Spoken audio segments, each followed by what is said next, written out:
Hello.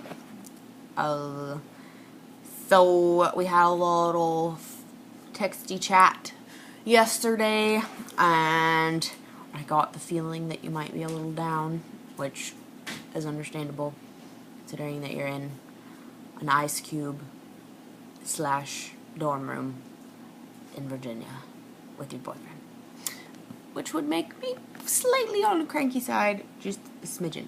So, in true Emily form, I have created for you an analogy, my analogy of relationships. Since, I think that everything can be fixed with a proper analogy. Everyone can understand something if only they had the right analogy. And not necessarily understand, but just, have a nice new view of life. Anyway, so here's my analogy for relationships in general. Analogy. Relationships are like figure eights. There's two people on a track of figure eightness. There's Kate. Can you see you? There's Kate. There's Jason. On this lovely figure eight track. And in the beginning, you start off like right in the middle. It's like, ooh, fun times. Look what we're doing. We're on a little figure eight track. Ha ha. Yeah.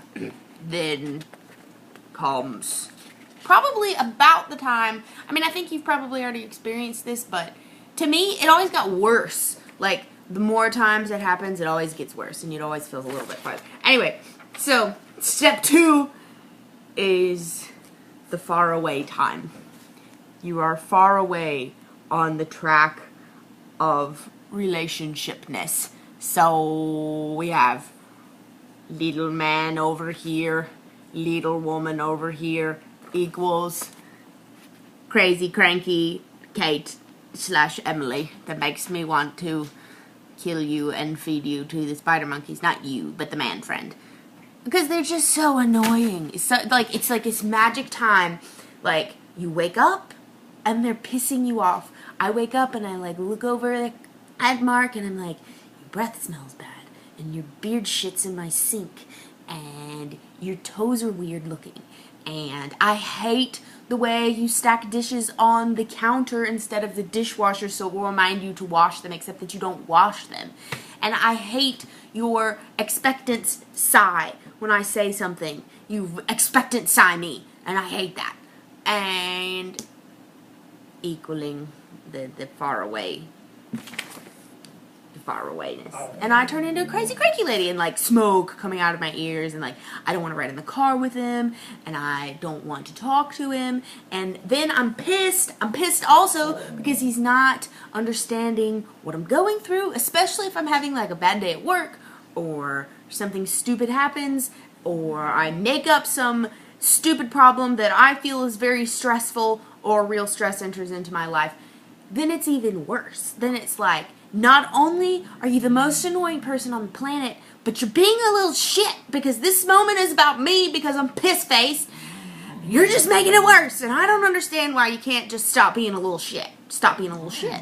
Can't you just understand? And even if he tries, doesn't necessarily do anything to not piss me off, being like, oh, how's your day? I'm like, it was fine. Why are you asking? I hate you. You don't care. Blah, blah, blah, blah, blah, blah. You have your own stupid issues and your stupid work face. And oh my God.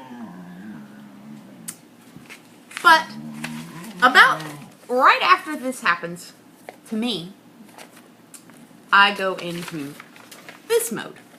We're a little closer. We're coming back around. And oh, look, we're on a downhill slope. And then I'm a sad, sorry, sappy puddle of tear face. And basically gonna drown anybody in my giant vat of pathetic sadness. Oh, I'm gonna cry now. Oh, I had one glass of wine. Oh, I'm gonna have a pathetic little breakdown and never ever get out of the bed again. And I'm gonna sit in the shower for 2 hours just so that I can get away from you and have a quiet moment and cry in the shower and then be pissed that you don't know that I'm crying in the shower. You should know that. Can't you tell? Can't you tell that I'm wallowing in sadness and misery? And I basically turn into patheticness. And makes me want to eat, like, you know, Kraft macaroni and cheese from the box. And peanut butter M&Ms. And donuts. I hate donuts. I never want to eat donuts unless I'm in the sad, sorry, sappy sadness of the weird figure eight that is relationship time. And like, basically, you can't, there's no consoling me. It's like, no, you're trying and, oh, you're being sweet, but your sweetness just makes me more sad, because then I think about what a sad, sorry, pathetic bitch I've been to you, and no, you're not really all that terrible, except you were just really annoying for a long time, and now I can't take it anymore. And then it's not really your fault, it's really my fault, and what am I gonna do? And I'll just cry. I'll just cry it out. Just cry and cry and cry and cry and cry and cry. For years. Not years. Days. But then, there's the happy zone. It's this weird place where everything's okay. And you don't have to be like right together. It's just like normal relationship mode. It's this happy, normal time where I feel okay. And I'm like, oh, I like you again. And oh, this whole thing is manageable. And I can be responsible and not want to collapse into a pile of wheat thins with cheese on it. Like,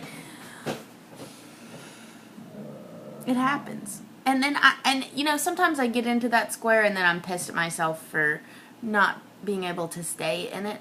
But, oh, I made you a magic zone of happiness rabbit coming out of a hat. I wanted to make sure you see that. So, I feel also like that the far apart ones also always coincide with some terrible disaster in life, like moving to Virginia. And like stuff like that I feel like, makes it go faster. You're like speeding away from each other on the speed track of life. My mom always says that, like, you know, the atom machine, where they spin atoms really around fast and then smash them together. She says that, you know, like the curves make you go faster and shit like that. I'm trying to make you feel better, but really it just kind of sucks. So, I'm sorry you're going through a suck time. I really like you. And we have more of a parallel line. Sometimes I know we feel far away, but girls are different. We don't have to do that figure eight shit. Yeah.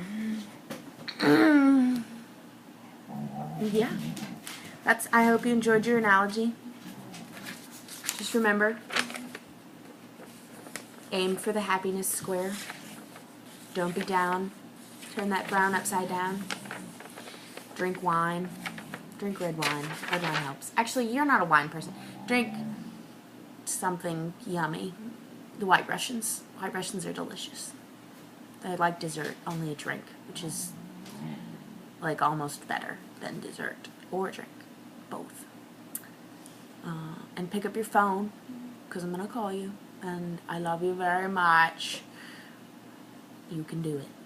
This is my thumbs up. You can do it. Do it sign. Mucho laves.